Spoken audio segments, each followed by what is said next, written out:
एक समय की बात है। गोकुल और ब्रज के सभी निवासी एक बड़े उत्सव की तैयारी में जुटे थे। हर घर में पकवान बन रहे थे और नंद बाबा के यहाँ भी बड़ी हलचल थी। बालक कृष्ण ने अपनी बाल सुलभ जिज्ञासा के साथ नंद बाबा से पूछा, पिताजी, ये सब तैयारी किस लिए हो रही है? आप किस देवता की पूजा की तैयारी कर रहे हैं? नंद बाबा ने उत्तर दिया, पुत्र, हम देवराज इंद्र की पूजा करने जा रहे हैं। वे वर्षा के देवता हैं। उन्हीं की कृपा से वर्षा होती है, जिससे हमारे खेतों में घास उगती है और हमारी गायों को चारा मिलता है। अगर इंद्रदेव प्रसन्न रहेंगे तभी ब्रजवासी सुखी रहेंगे।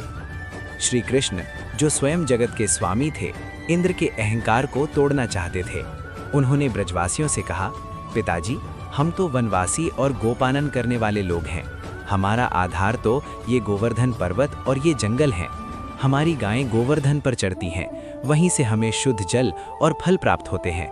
इसलिए हमें इंद्र की नहीं बल्कि इस गोवर्धन पर्वत की पूजा करनी चाहिए, जो प्रत्यक्ष रूप से हमारा पालन पोषण कर रहा है। पहले तो ब्रजवासी डरे, लेकिन कान्हा की तार्किक और मीठी बातों ने सबका मन मोह लिया। सभी ने इंद्र की पूजा छोड़ दी और गोवर्धन पर्वत की पूजा शुरू कर दी। उन्होंने पर्वत को 56 भोग लगाए और उसकी परिक्रमा की। जब देवराज इंद्र को पता चला कि ब्रज के लोगों ने उनकी पूजा बंद कर दी है, तो वे क्रोध से जल भुन गए। उन्होंने इसे अपना अपमान समझा। अपने अहंकार में चूर होकर इंद्र ने संवर्तक बादलों यानी प्रलय के बादलों को आदेश दिया कि वे पूरे ब्रज को जलमग्न कर दें। देखते ही देखते मूसलाधार बारिश होने लगी, बिजली कड़कने लगी और इतनी भीषण वर्षा हुई कि चारों तरफ पानी ही पानी हो गया। ब्रजवासी डर के मारे कांपने लगे। पशु पक्षी और छोटे बच्चे ठंड से व्याकुल हो गए। सभी दौड़कर कृष्ण के पास आए और बोले, कान्हा, बचाओ, हमने तुम्हारे कहने पर इंद्र की पूजा छोड़ी, अब वे हमें नष्ट कर देंगे। भगवान श्री कृष्ण ने मुस्कुराते हुए कहा, घबराओ मत, गोवर्धन ही अब हमारी रक्षा करेंगे।